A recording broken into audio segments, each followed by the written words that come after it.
So I think that your question is probably more so leaning towards something that I guess you could say people in Venezuela have been championing, which is this notion of, is there a possibility for joint governance between Guyana and Venezuela and Essequibo, or is it just the case that people in Essequibo fail to recognize either state and want some sort of own self-liberation?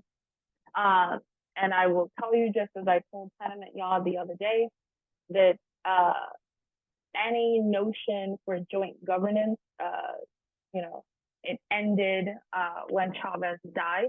I think that he would have been a person in a better situation, which would have, helped Guyana develop any sort of oil capacity that it had found if it had existed when he was alive and at the height of his political career in Venezuela. And also now under Maduro, a lot of people in Guyana view him as unnecessary, igniting tensions at random points in time. And so I don't think that any sort of joint governance situation between the two states is possible. And it's also the fact that the majority of people living in the Essequibo do identify as Guyanese. And so then if any joint governance would work, you have people then probably complaining or somehow calling Venezuelan settlers for even going into the Essequibo for there to try to be some sort of even semblance of democracy. And so that wouldn't necessarily work. The Essequibo region in Guyana is a very interesting region given how diverse it is. You have indigenous groups that are Amerindian and also Maroon communities and societies. You also have Black people. You also have some Indian people. You also have Asians, Chinese in the Essequibo. And so even though a lot of people talk about Essequibo being sparsely populated, since over 90% of Guyana's population lives on the coast, the Essequibo region is a lot more diverse than even sort of the coastal regions of Georgetown, just because of how many different types of people live in it. That being said, I think that there's about 14 or 15 indigenous groups in the Essequibo. And I think of those 14 or 15, about 10 of them are officially recognized by Guyana. And when I say officially recognized, I mean that they actually engage in Guyanese politics, or Guyana has a point person who's able to communicate with them in their languages. And to my knowledge, almost all 10 of those indigenous groups have put out statements basically saying that they recognize the territory to be their territory. And as far as they know, the only government that they ever see or recognize in that territory is Guyanese. You have other groups who are more so just border groups, so they're either in Brazil or in Guyana or Venezuela. And I don't think that anyone ever got any sort of direct or clear statements from those groups. There's also been a lot of misinformation that reached inhabitants of the Essequibo. So my family lives in the interior of Guyana, so we also occupy or are a part of that sort of Essequibo region, which Venezuela would claim. And prior to this referendum, we always say like, oh, the government doesn't really come here, state services don't really reach us, et cetera, et cetera, et cetera. Like that's a constant complaint. But even we still view or recognize the Guyanese government over the Venezuelan government.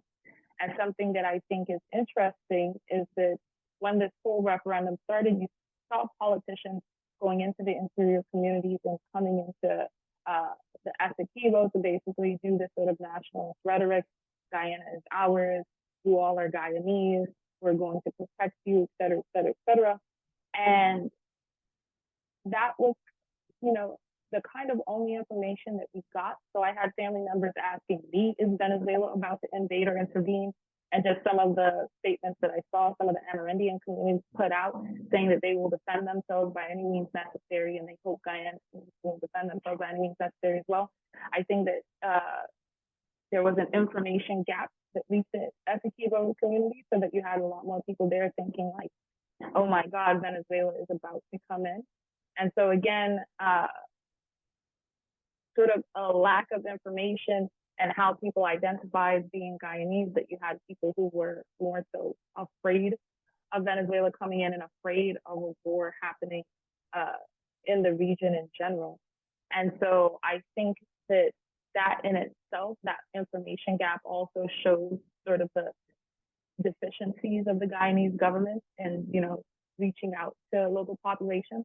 And also, again, just exacerbates what I pointed out before, in that Venezuela never consulted people. And so now you have an instilled fear that was created about Venezuela potentially coming in, coupled with a lack of information or precise information from the government, that made people in the Essequibo more confused than anything about why there was conflict or why these tense situations existed in the first place. And so when talking about self-determination or how people should just live their lives, I think that people just want to go back to a sense or time of peace where they felt like they were just being able to live their lives without having to worry or care about anyone coming in. Something that's also important to note about the interior communities in Guyana and also in the Essequibo is that they'd largely be opposed to any sort of U.S. or Western intervention. And so the kinds of messaging that even the Guyanese government had to do when it went into interior communities to talk about how it would protect itself or encourage others to protect themselves, you didn't have them mentioning like, oh, the U.S. is going to come and back us, because that would be largely unpopular. Because again, you have indigenous communities there, you have their own communities there, and they associate, you know, they associate white people with imperialism and colonialism. That's just how it is. That's the last time you saw a bunch of white people. You can talk to my grandmother, and she'll tell you the first time she saw a white person, she thought it was a ghost. And so these relations are not as clearly investigated as they should have been by either the Guyanese government or the Venezuelan government, and you had sort of people in a panic or in a sense of fear in the Essequibo. And I think that that's a situation that today they're happy is no longer the case given the dialogue that happened.